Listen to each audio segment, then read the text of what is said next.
अब हम बात करेंगे टाइप ऑफ सीजन की। तो जो टाइप ऑफ सीजन जो होते हैं ये बेसिकली तीन टाइप के होते हैं। एक है हमारा खरीफ, दूसरा है हमारा रबी सीजन, और तीसरा है हमारा जैद सीजन। तो ये तीन सीजन होते हैं बेसिकली हमारे।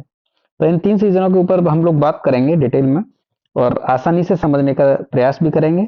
तो पहला है हमारा खरीफ सीजन। तो खरीफ सीजन क्या होता है, सबसे पहले हम लोग ये बात करेंगे।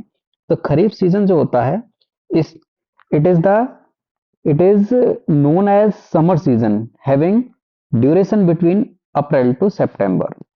और इसके जो एग्जाम्पल होते हैं वो राइस यानी कि चावल, ज्वार, मेज, मक्का, मिलेट, बाजरा, ये सब इसके एग्जाम्पल होते हैं। ये जो बेसिकली खरीफ सीजन जो होता है ये वो समय होता है जब मौसम थोड़ा सा गर्म और थोड़ा आर्द्र टाइप का होता है, तो उसको हम लोग खरीफ सीजन कहते हैं। दूसरा हमारा सीजन है रबी सीजन। तो रबी सीजन कौन सा सीजन होता है या कौन सा समय होता है, सबसे पहले हम लोग ये बात करेंगे।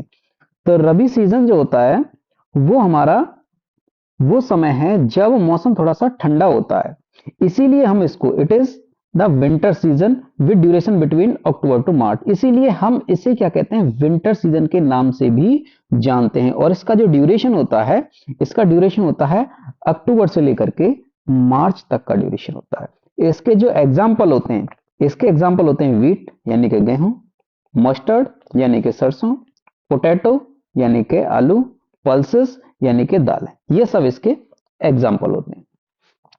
अब आगे बात करें हम जैद सीजन की। तो जैद सीजन क्या होता है, it is an intermediate season from March to May और जून। तो ये जो जैद सीजन है, जैद सीजन वो समय है जब मौसम थोड़ा गर्म होता है। जब गर्म मौसम होता है ये उस सीजन को कहा जाता है। इसे हम इंटरमीडिएट, जो वर्ड है ये आया है यहाँ पर इंटरमीडिएट सीजन, इसे हम इंटरमीडिएट सीजन कहते हैं क्योंकि यह सीजन खरीफ और रबी के बीच का सीजन होता है, इसी वजह से हम इसका नाम इंटरमीडिएट सीजन देते हैं, है ना। और इसका जो ड्यूरेशन होता है, इसका ड्यूरेशन होता है मार्च से लेकर के मई और जून, या तो मई में या फिर जून में ये फिनिश हो जाता है। इसके जो एग्जाम्पल होते हैं वो ऑल सीजनल वेजिटेबल्स, जितनी भी सीजनल वेजिटेबल्स होती हैं या फिर फ्रूट्स होते हैं, ये सब इसके एग्जाम्पल होते हैं। अब इसको समझाएंगे, जैसे इसके एग्जाम्पल में अगर आप समझें फसलों के नाम, तो जैसे तरबूज है ना, खरबूज है, अखरोट है, ये सब इसके एग्जाम्पल हैं। नेक्स्ट आता है हमारा पेरेनियल क्रॉप, है ना। तो ये तीन सीजन थे, तीन सीजनों के बारे में बताया मैंने। अब बात करें हम लोग पेरेनियल क्रॉप के बारे में। तो पेरेनियल क्रॉप क्या होता है, सबसे पहले हम लोग ये बात करेंगे।